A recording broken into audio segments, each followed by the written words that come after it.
इस घटना के 2 हफ्ते पहले मेरी गर्लफ्रेंड ने मुझे छोड़ दिया था। मैं जानता हूँ 2 हफ्ते काफी नहीं है ब्रेकअप के प्रोसेस से बाहर आकर टिंडर चलाने के लिए, लेकिन मैं बहुत ही डेस्परेट था। 2 दिन मेरे पास टिंडर पर 2 लड़कियां थीं जिनसे मैं लगातार बातें करने लगा था।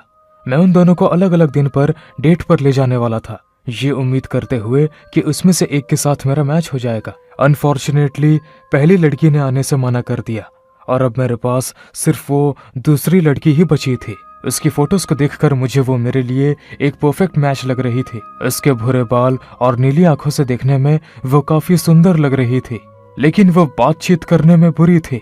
लेकिन कुछ लोग पर्सनली मिलने पर ज्यादा अच्छे होते हैं, इसलिए मैंने उसे एक मौका देने का फैसला किया और उसे डेट पर बुला लिया।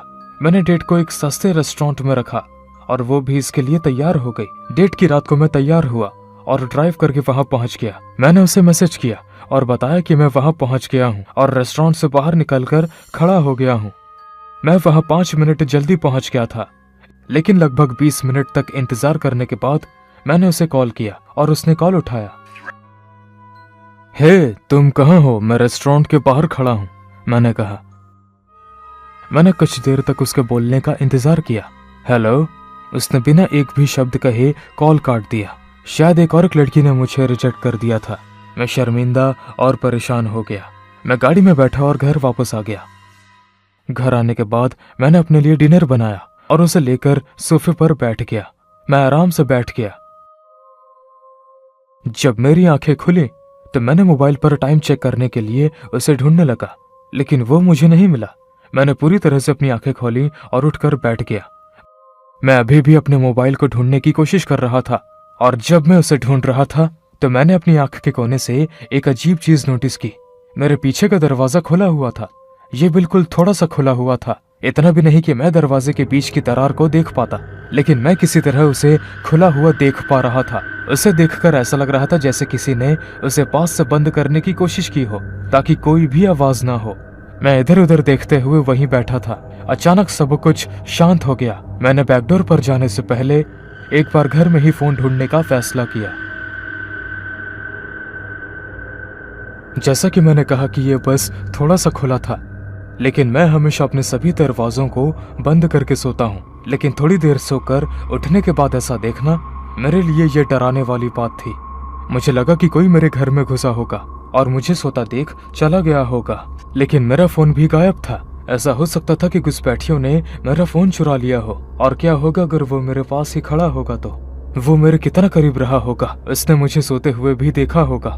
मेरे रोंगटे खड़े हो गए। ये सारे ख्याल मुझे बस और भी ज्यादा डराते जा रहे थे। मैंने जाकर दरवाजे को बंद कर दिया और भगवान से प्रार्थना करने लगा कि यहाँ जो कोई भी था वो बस चला गया हो। इसके बाद मैं फर्स्ट फ्लोर के रूम्स को चेक करने के लिए चला गया, लेकिन मुझे वहाँ कुछ नहीं मिला। इसके बाद मैंने जब ऊपर जाते हुए सीढ़ियों पर पैर रखा तो मुझे वहाँ किसी वजह से और भी ज्यादा डर लगने लगा। मैंने अपने कमरे में जाने से पहले पूरे हॉलवे और सारे कमरों को अच्छे से चेक किया। मैंने अपने रूम में देखा, अपने बेड के नीचे, हर जगह, लेकिन वहां किसी के होने का कोई नामो निशान नहीं था। इसके बाद मैं हॉलवे में जाने के लिए रूम से बाहर आ गया। मैंने दरवाजा बंद किया, ये सोचते हुए कि ये कितना डरावना है, और बिना फोन के पुलिस को कांटेक्ट करने का तरीका सोचने लगा। लेकिन तभी मैंने कुछ सुना। एक हल्की और पतली आवाज मेरे पीछे से आ रही थी। मैं वहीं पर जम गया। जितने समय तक मैं वहां खड़ा था, मेरी बेचैनी और बढ़ती जा रही थी। मैं जल्दी से सीढ़ियों से नीचे भागा और घर से बाहर आ गया। वहां लास्ट ब्लॉक के पास एक गैस स्टेशन था, तो मैं जितना तेज हो सकता था भागकर वहां गया और पुलिस को फोन किया। समय के साथ अब चीज नॉर्मल हो गई और अब कोई भी मेरे घर पर नहीं था, लेकिन मेरा फोन अब तक मिसिंग था। बस यही एक चीज थी जो मिसिंग थी, क्योंकि अपने नए फोन में सारे ऐप्स और अकाउंट्स का बैकअप करना ज्यादा मुश्किल नहीं था। कुछ हफ्तों बाद मैं टिंडर पर वापस आया और तब मैंने सारे टुकड़ों को जोड़ना शुरू किया। उस दिन जिस लड़की के साथ मेरी डेट फिक्स हुई थी, जिसने कॉल पर बिना कुछ बोले कॉल काट दिया था, अब वो पूरी तरह से गायब थी। मुझे लगता है उस दिन वो रेस्टोरेंट में जरूर आई होगी, लेकिन मुझसे मिलने के बजाय मेरा पीछा करते हुए मेरे घर तक पहुंच गई। और मेरे फोन चोरी करने के बात पर मैं कुछ नहीं कह सकता। शायद उन्होंने ऐसा इसलिए किया ताकि मैं उनके अकाउंट को पुलिस को ना दे पाऊं।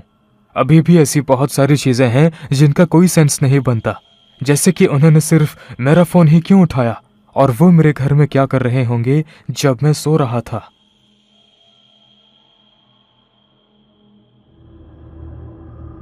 मैं 26 साल की लड़की हूँ। जब मैं 23 साल की थी और अपने कॉलेज में थी तो मैंने अपने कॉलेज के सेकेंड ईयर में टिंडर चलाना शुरू कर दिया। मैं एग्जैक्टली सिर्फ एक लॉन्ग टर्म रिलेशनशिप को नहीं ढूंढ रही थी, लेकिन साथ ही मैं उसे पूरी तरह से इग्नोर भी नहीं कर सकती थी। अगर चीजें सही रहीं और सीरियस हुई तो मैं एक बार कोशिश कर सकती हूँ, वरना हम सिर्फ थोड़े से मजे करने के बाद हम अपने अपने रास्ते निकल जाएंगे। फ्राइडे को स्कूल के बाद मैं अपने डॉर्म में आ गई। मैं बस बेड पर लेटकर टिंडर पर लेफ्ट और राइट स्वाइप कर रही थी। मैं अपने वीकेंड पर कुछ करने की उम्मीद कर रही थी। कुछ समय बाद मुझे एक लड़के का रिस्पॉन्स मिला। हमने लगभग 1 घंटे तक एक दूसरे से बात की। इसके बाद उसने मुझे संडे की रात को डेट के लिए पूछा। हालांकि ये कुछ जल्दी था, लेकिन मैंने उसे हाँ कर दी। हम बहुत देर तक बातें करते रहे। ज्यादातर ये स्कूल और हॉबीज के बारे में था। उसने मुझे बताया कि वो भी उसी सेम स्कूल में पढ़ा था जिसमें मैं पढ़ती थी। खैर, इसके बाद हमने बात करना जारी रखा और संडे का दिन आ गया। हम एक पॉपुलर रेस्टोरेंट में मिले जो कैंपस से ज्यादा दूर नहीं था। डिनर के दौरान मुझे उसमें कुछ अजीब नहीं लगा। वो बिल्कुल नॉर्मल था, बल्कि वो इतना नॉर्मल था कि मैं बोर होने लगी थी। मुझे वो अट्रैक्टिव लगा। मैंने सोचा शायद वो मुझसे मिलने के प्रेशर में नर्वस हो गया है। जब हम बाहर आए तो हमने अगले हफ्ते के लिए एक डेट फिक्स कर ली। जब मैं उसे गुड बाय कहकर पीछे मुड़ी तो उसने मुझे राइड के लिए पूछा। डॉर्म और कैंपस में रहने के चलते मेरे पास कोई कार नहीं थी और मैं हर जगह बस चल कर जाती थी। इस रेस्टोरेंट में भी मैं चल कर आई थी। मैं ये जानकर हैरान थी कि उसके पास एक कार है, क्योंकि वो भी मेरी तरह था। लेकिन मैं उसके मुझे लिफ्ट ऑफर करने पर ज्यादा हैरान थी। वो इस रात के लिए अपना पहला कदम रखते हुए दिखाई दे रहा था, जिसकी मैंने उम्मीद नहीं की थी। मुझे उसके साथ समय बिताना अच्छा लगा। वो बाकी लड़कों जैसा ही था, इसलिए मैंने ज्यादा ना सोचते हुए उसके साथ जाने के लिए तैयार हो गई। कैंपस यहाँ से 25 मिनट की वॉकिंग डिस्टेंस पर था, तो अगर वहाँ कुछ नहीं हुआ तो एटलीस्ट मैं घर वापस आ जाऊंगी। उसने मुझे उसकी कार दिखाई। ये एक पुरानी ब्लैक होंडा SUV थी। मैं पैसेंजर सीट पर बैठ गई और उसने कार चलाना शुरू किया। जितनी जल्दी हम हाईवे पर आ गए उतनी ही जल्दी चीजें अजीब होनी शुरू हो गई। मैंने उससे बातचीत करने की कोशिश की, लेकिन वो मेरी किसी भी बात पर ज्यादा रिस्पॉन्स नहीं दे रहा था। उसने एक लेफ्ट टर्न लिया, जबकि कैंपस उसके बिल्कुल उलट राइट साइड में था। मुझे अपने गले के अंदर एक गांठ महसूस हुई और मेरा शरीर कांप उठा। कुछ गलत होने वाला है, इस एहसास ने मुझे अंदर से डरा दिया था। हे, मुझे लगता है कि तुमने टर्न मिस कर दिया, मैंने बड़े प्यार से उससे कहा, अपने अंदर के डर को उससे छुपाने की कोशिश की। नहीं, उसने कहा। मैं बस उसे देख रही थी, लेकिन उसका ध्यान पूरी तरह से सिर्फ सड़क पर था। तुम मुझे कहाँ ले जा रहे हो? उसने कोई जवाब नहीं दिया। मुझे नहीं पता था कि मुझे क्या करना चाहिए। मैंने उसे मुझे कार से बाहर उतारने के लिए कहा, बिना किसी परेशानी की सिचुएशन से बाहर निकलने का आखिरी प्रयास करते हुए, लेकिन उसने मुझे कोई रिस्पॉन्स नहीं दिया। हम चलते चलते शहर से बहुत दूर आ गए थे। मेरा सिर चिंता में इधर उधर घूम रहा था, क्योंकि शायद मैं इस सिचुएशन से निकलने से दूर होती जा रही थी। मेरे पॉकेट में अभी भी मेरा फोन था। मैं जानती थी कि इसे वो जल्दी ले लेगा। जैसे ही हम वहां रुकेंगे जहां वो मुझे लेकर जा रहा है, तो शायद वो मेरा फोन मुझसे छीन सकता है। मेरे दिमाग में अब बस एक ही प्लान था। मैं उसके कुछ भी रिएक्ट करने से पहले 911 पर कॉल करना चाहती थी। मैंने उसके रोड पर टर्न लेने का इंतजार किया और जैसे ही उसका ध्यान भटका, मैंने अपनी पॉकेट से फोन निकाला और कांपते हुए हाथों से 911 पर कॉल किया। जैसे ही उसने मुझे नोटिस किया, वो गुस्से में मेरी ओर झपटा और कार का बैलेंस बिगड़ गया। मैं उससे अपने आप को दूर नहीं रख पा रही थी। मैं उससे अपने आप को दूर रखने की कोशिश कर रही थी। कॉल रिंग गई और जैसे ही मैंने दूसरी तरफ किसी के बोलने की आवाज़ सुनी, मैंने मदद के लिए चिल्लाना शुरू कर दिया। मैंने उन्हें स्ट्रीट नेम्स बताना शुरू किया। जिस डायरेक्शन में हम जा रहे थे, वो आदमी अभी भी मेरे फोन को छीनने और मुझे अपनी ओर खींचने की कोशिश कर रहा था और उसी बीच उसने गाड़ी का कंट्रोल पूरी तरह से खो दिया और गाड़ी सड़क पर लहराते हुए स्पीड लिमिट के बोर्ड से टकरा गई।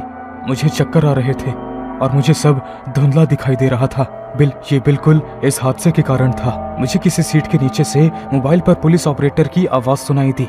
मैं बिल्कुल भूल गई थी कि मैं किस सिचुएशन में थी और जैसे ही मुझे होश आया, मैंने जल्दी से उसकी ओर देखा। मेरे सामने एयरबैग्स खुल चुके थे, लेकिन वो लड़का वहां पर नहीं था। मैंने उसे विंडो से बाहर ढूंढने की कोशिश की, लेकिन वो कहीं नहीं था। मैंने कार को टकराने या एयरबैग्स को खुलते हुए नहीं देखा। शायद मैं कुछ सेकंड्स तक बेहोश हो गई थी, या फिर कुछ मिनट्स तक।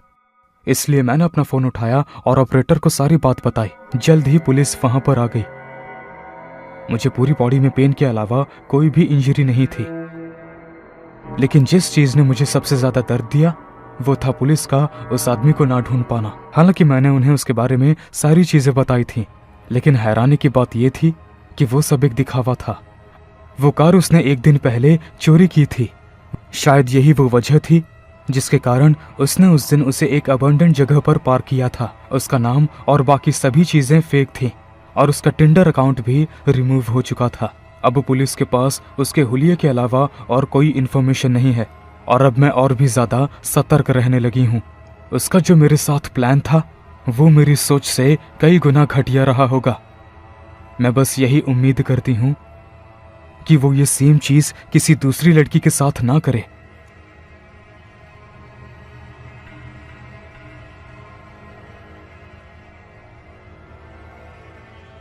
मैं एक लड़के से टिंडर पर मिली थी जिसका नाम जॉन था। वो बातचीत करने में बहुत ही काइंड और जेंटलमैन था। हम लगभग 4-5 डेट्स पर जा चुके थे जब उसने मुझे अपने घर में इनवाइट किया। मैं उसे लगभग 1 महीने से जानती हूँ और अब मैं पब्लिक से हटकर उससे प्राइवेट में मिलने को तैयार थी। मैं उसके घर के लिए 6:30 बजे अपनी कार में निकल गई। उसने बताया कि उसने हमारे लिए डिनर तैयार किया है। जब मैं उसके घर के बाहर पहुंची, मुझे वहां 2 और कार खड़ी हुई मिली। उसने मुझे कभी ये भी नहीं बताया था कि उसका एक रूममेट भी है। इसमें कोई भी बुराई नहीं है, लेकिन मेरे यहाँ आने से पहले उसे मुझे इसके बारे में बताना चाहिए था। खैर, मैंने अपनी कार को वहां पार्क किया और मैंने उसके घर की बेल बजाई। जॉन ने एक बड़ी सी स्माइल के साथ दरवाजा खोला और मुझे अंदर इनवाइट किया। यही वो वक्त था जब मुझे एहसास हुआ कि ये लड़का मेरे लिए सही नहीं था, लेकिन मैं उसे अभी ये बताकर उसकी बेइज्जती नहीं करना चाहती थी। मैं उसके घर को पहली बार देख रही थी। किचन ज्यादा गंदा नहीं था। ऐसा लग रहा था जैसे उसने अभी कुछ देर पहले ही उसे साफ किया हो। टेबल पर 2 खाने की प्लेट्स रखी हुई थी, लेकिन इस जगह को देखने के बाद मुझे अभी भूख नहीं लग रही थी। मैंने बड़े प्यार से उसे बताया कि मेरा पेट कुछ ठीक नहीं है। उसने मेरी ओर देखा और मैं उसके रिएक्शन से पता लगा सकती थी कि वो बहुत ही हैरान हो गया था। वो गहरी सोच में पड़ गया था कि अब उसे क्या कहना चाहिए। मैं उसकी आंखों में नहीं देख पा रही थी जब तक कि चीजें अजीब होनी शुरू नहीं हो गई। जब मैंने उसे देखा तो उसने कहा, ओह ओके, कोई बात नहीं। उसने मेरी प्लेट उठाई और उसे फ्रिज में रख दिया। मैंने उससे बात करने की कोशिश की और उससे पूछा कि उसका दिन कैसा गया और क्या उसके साथ कोई नई चीज हुई है। उसने नॉर्मली जवाब दिया, लेकिन ऐसा लग रहा था जैसे उसके दिमाग में कुछ चल रहा हो। वो बार बार इधर उधर देखता रहा और कुछ छिपाने की कोशिश कर रहा था। वो बहुत ही नर्वस भी दिखाई दे रहा था। उसे ऐसे देखकर मुझे उसके घर के बाहर खड़ी गाड़ियों के बारे में याद आया। मैंने तुम्हारे घर के बाहर बहुत कार्स देखी, क्या वो तुम्हारे रूममेट की है? मैंने पोलाइटली पूछा। ओह हाँ, दरअसल वो वीकेंड के लिए बाहर गए हैं। इसके बाद वो खड़ा हुआ और उसने कहा कि वो एक कॉल करने के लिए लिविंग रूम में जा रहा था। जिस तरह से वो एक्टिंग कर रहा था, उसने पहले कभी ऐसा नहीं किया। मुझे ये बिल्कुल पसंद नहीं आ रहा था। मैंने उसे किसी दूसरे आदमी से बहुत धीमी आवाज में 30 सेकंड तक बात करते हुए सुना। इसके बाद वो वापस आया और उसने अपना फोन टेबल पर रख दिया। आई एम सॉरी, उसने बैठते हुए कहा। मैंने उसे एक स्माइल दी, लेकिन मेरे लिए अब दिखावा करना बहुत मुश्किल हो रहा था और अब मुझे यहाँ सेफ फील नहीं हो रहा था। इसलिए मैं जानती थी कि मुझे यहाँ से निकलने की जरूरत थी। वो मुझे देख रहा था और मैं ये हिम्मत जुटाने की कोशिश कर रही थी कि उसे कैसे बताऊं कि मैं यहाँ से जा रही हूँ। तभी मैंने ऊपर से एक आवाज आती हुई सुनी। जैसे ही जॉन ने वो आवाज सुनी, उसने सीधी मेरी ओर देखा और देखने की कोशिश की कि मुझे भी वो आवाज सुनाई दी या नहीं। मुझे बस 1 मिनट दो, इतना कहकर वो ऊपर की ओर जाने लगा और तभी टेबल पर पड़ा उसका फोन वाइब्रेट हुआ। नॉर्मली मैं किसी के पर्सनल मामलों में दाखिल नहीं होती, लेकिन बात अब मेरी सेफ्टी की थी।